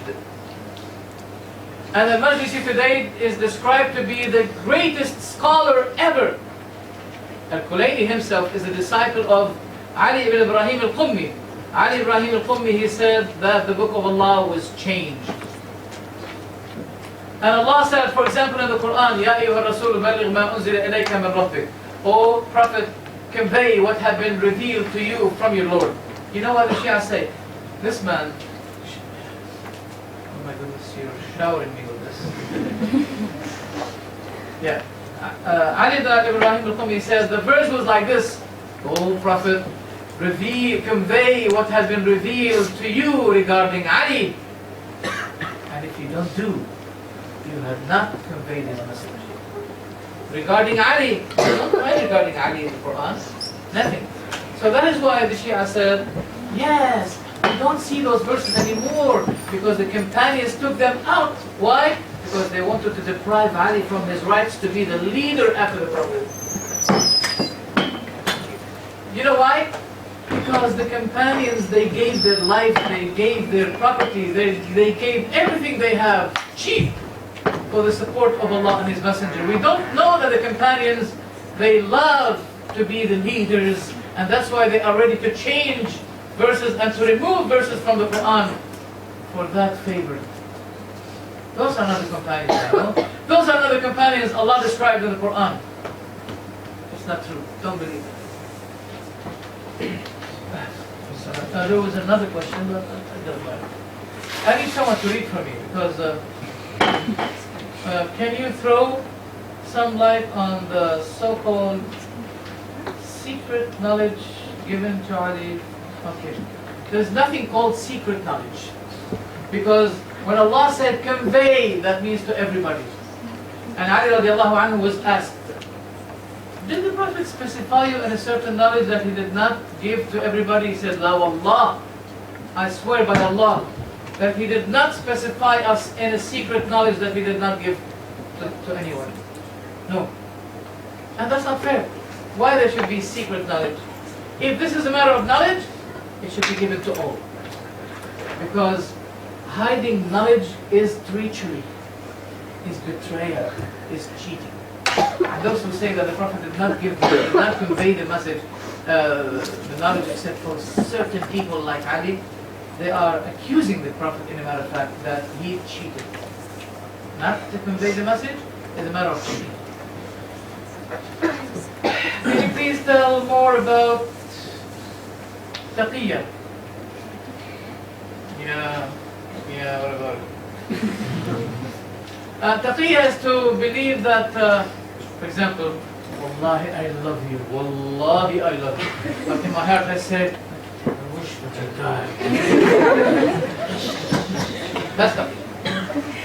That's taqiyya. Is this an Islamic behavior? No, it's not. No.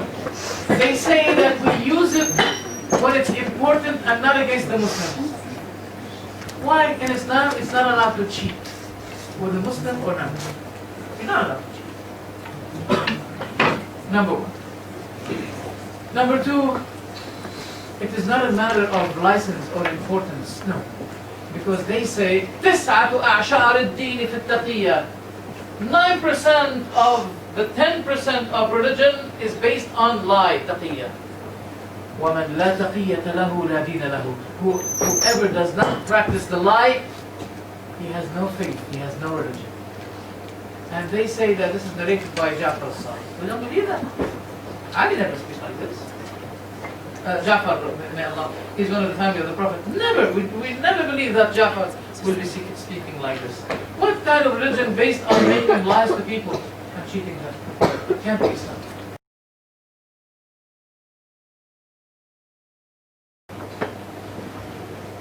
Is it permissible to pray with the Shi'ah? With yes. With yes. Okay, but not behind. If you want the evidence, please don't be upset with me. Because the prayer include cursing Abu Bakr and Umar and Aishah. And if you don't believe that, go to YouTube and type the word Yasir al-Habib. Yasir al-Habib is in London, by the way, here. Have you ever heard of him? Did anyone hear of him? If anyone among the sisters has heard of him, Yasir al-Habib, Kuwaiti persons who left Kuwait and now he's living in London. Have you heard of him, sisters? No? Okay. He's a Shia scholar. And they brought specially, deliberately, the video to video him while he was praying, and he was praying like this. Oh, sorry. Alhamdulillah. Finally, he said, اللهم لعن أبو بكر وعمر وعائشة اللهم لعنهم. They are Muslim prayer. No. And we are ordered, they are ordered in the book Al-Kafi, is to, when they make sujood, yes, they say, Ya Ali, ya Muhammad, ya Jibreel, A'inani, ya Muhammad, ya Jibreel, ya Muhammad, ya Jibreel, oh Muhammad, oh Jibreel, help me. While they're making sujood? No. So for many, many, many reasons, we don't recommend to perform behind them. To perform with them. One of our leaders is a Sunni Muslim. Yes. I'm sorry, don't be angry with me. I came here to speak the truth. You don't accept me, I go away. But I came to speak the truth. Okay? We don't allow. With all my respect to everyone, and with all my appreciation to everyone, whether Shia or Sunni, who decided to come and listen to me, despite my respect, I think at least you'll be respecting me to speak the truth. And not to use taqiyya. Can we unite with the Shia to fight against a common enemy, America, Israel? Now we can unite with the Shia to take America out of Iraq and out of Afghanistan. But guess what? It's the Shia who invited the Americans to get inside Iraq and Afghanistan. And as a result, we have a tragedy. Tragedy. Hundreds of thousands of people have been killed because of that. I'm sorry. Can you please tell us about the Aqidah of Khomeini and Ghazali? I don't have time. I don't have. As for Khomeini used to believe that God and his creatures are one. And he is the commentator, interpreter of the books of Ibn Arabi. Ibn Arabi is well known in the Muslim world to be a kafir who believe that Allah and everything in the world, everything, including animals and insects, they are parts of God. I mean, this is worse than Trinity. Christians say three are one, but this guy is saying everything is one. So Khomeini is the commentator of those books. And if you don't believe me, check it and prove me wrong and say I'm a liar if you don't find out what I have already in my laptop. I have many books for Khomeini. Interpreting and the books of Ibn Arabi. Ibn Arabi is well known to be Zindiq. He believes that Allah and His creation. I can say that in Arabic to you, some of his poetry. He says, العبد رب والرب عبد يا ريت شعري من المكلف إن كنت عبد فذاك ربي إن كنت عبد فذاك رب وإن كان رب أن يكلف عقد البرية في الإله عقائدا وأنا اعتقدت جميع ما اعتقدوه. He said Christianity, Judaism, Islam, everything is okay, no problem. Unity of religion, unity of person. All are one. So regarding Ghazali also is very close to this. Abu Hamid Ghazali, he believed that Allah and His creatures are one. And one of the most crucial thing that he mentioned that caused him to have problems with all the scholars is that he said Allah cannot create a better creation than the creation He made. He cannot make something better than it. That's horrible. That's horrible. And also he says, Tawheed al-awam, the Tawheed of the layman people, La ilaha illa hu, there is no other God but Him. Tawheed al-khawas, but the Tawheed of the special kind of people is La hu illa hu. There is no He but He, which means He is everything. Allah is everything. You, Him, we are all Allah. That's what Imam Ghazali sister, don't go before I give you the reference. Where's this? She's gone. Oh my God. Does anyone know her? Okay, you stay. Now it's obligatory for you to stay. Okay. Any other? Okay, I'll just read the last question and please. I can't stay more because I have to catch my train. Otherwise. Okay, Sheikh, I was told by this certain Shia that the Prophet ﷺ, can anyone read? Can you read? I was told by a certain Shia that the Prophet ﷺ the last khutbah, as Sunni believe was incorrect, and it actually occurred in Hadith from where Oh, that's an important question. That's an important question. Yes. where they claim the six guys are talking to Ahlul Bayt, which they say is Okay. No, the Sunnis do not deny. The Prophet said, عليه الصلاة والسلام, in غدير خم, أذكركم الله في أهل بيت. I remind you regarding my Ahlul Bayt that we fear Allah concerning them. But also there is hadith, من كنت مولاه فهذا علي مولاه. The Shia make mistake. They say that the Prophet said it in غدير خم, but it's not true. Nevertheless, we agree that the Prophet said it. Whether he said it in غدير خم or elsewhere, we acknowledge the Prophet said it. But why he said it and what does it mean? Whomever I am his wali, Mawla, Ali should be his Mawla. Mawla means closeness and support and love. And the Prophet said it when one of the companions, he hated Ali. Because Ali brought a lot of money from Yemen, zakat. And this companion wanted some of the money. He said, give me. He said, no, I cannot give the money until I give it to the Prophet ﷺ, and he will be deciding to give you, whether to give you or not. And Ali was right, and he was trustworthy. So this person, this companion, showed some hatred to Ali because of that. Then the Prophet said to this man, do you hate him? He said, yes. Then the Prophet said to him, من كنت مولاه فهذا علي. Whoever I do, D-U-E, that means I have a love due on you, then you should love Ali as you love me. He's talking about love.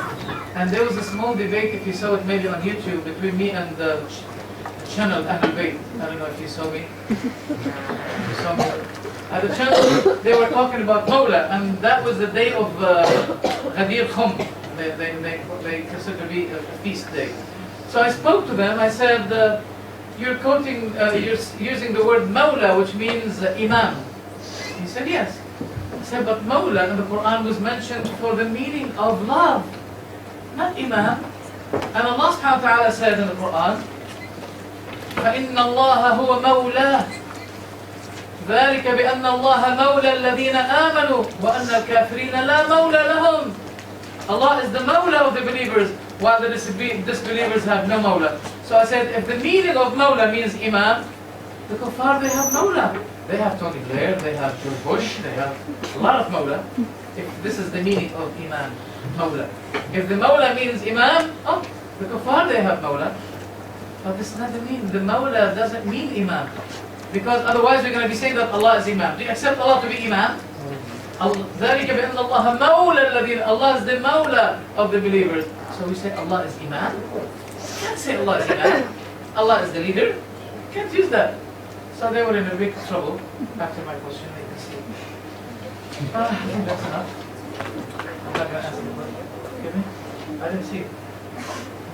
Oh, yes, I answered the first part of this question. Is it the Islamic person? Is it the same alone person who? Both? Okay. Oh, that's a very critical question. The Shia are expecting someone to come, and the Jews are expecting someone to come, and the Sunnah are expecting someone to come. So is it the same person who all will follow? No, it's not the same. We've been told by the Prophet that in Asbahan, the Jews will be 70,000 of the Jewish people in Iran, in Asbahan. Asbahan is in Iran. Now the Prophet is talking about Asbahan 1,400 years before. He said 70,000 of the Jews will be emerging following Ad-Dajjal. I have one Scottish brother converted. His father is Iranian. And he was atheist. He's still alive. He's still a friend of mine. And after I quoted to him this hadith, he went to his father and he asked his father, my father, where is the existence of the Jews, mostly in Iran? He said, there are a lot of people in Asbahan. He says, SubhanAllah. When I heard that from you about the hadith, I asked my father, he told me that the majority of the Jewish people in the Middle East, after Israel, they are placed in Iran. Maybe this is something you don't know. But this is hidden. This is not before the screen. This is behind the screen. What is before the screen? We want to throw Israel in the sea. America is the Shaitan al-Akbar. But there is many conspiracies, many deals between Iran and Israel, and 70,000 of the Jewish people will be emerging from Iran to follow the Dajjal. I don't know who else is going to be following the Dajjal, whom the Jewish people will be coming from Iran to follow. But anyway, I would say it is important in this midst of waves of false doctrines that the person should be seeking the truth for his salvation. Because if you died without making sure what is the true way you follow, you will regret. But you will not be given a chance back to change and to make any kind of amendment. You have to make a change and to think and to follow where is the truth. For attending my lecture.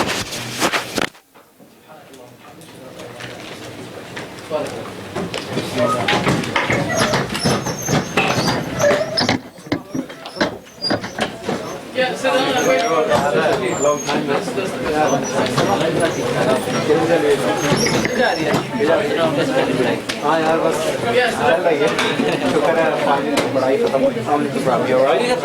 नहीं यार तो सब मेरे 5 exam उसके बाद masters में कर masters यार मास्टर्स करना है मुझे जो यहाँ पे करना है क्या सब्जेक्ट लेकिन मास्टर्स करना yeah, where have they gone wrong, where have they gone right? I don't know if he was on my side or the other side, but he was supporting America. Divert, because the imam, I want to trace back. That was all staged. I know you would. I'll check it.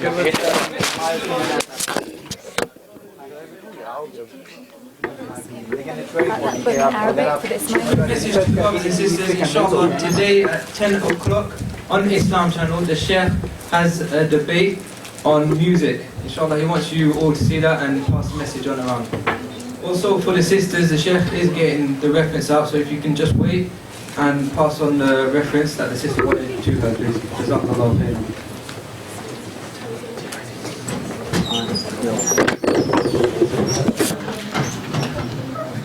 Not mine.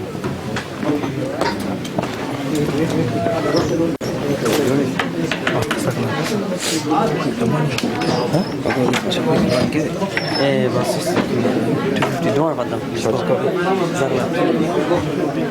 Ask him around quickly. Sorry. Sorry.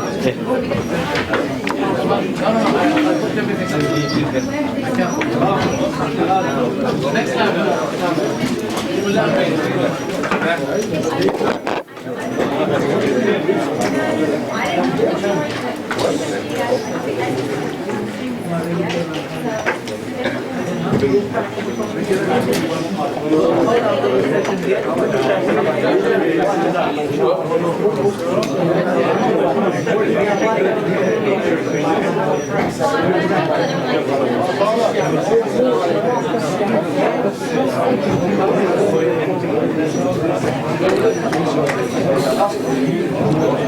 Where is the sister? Sister, can I give you the reference, please?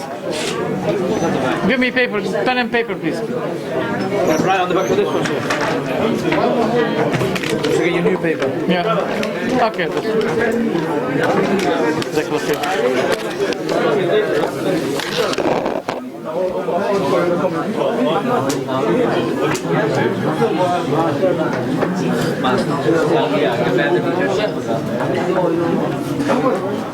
Anyone long-winded?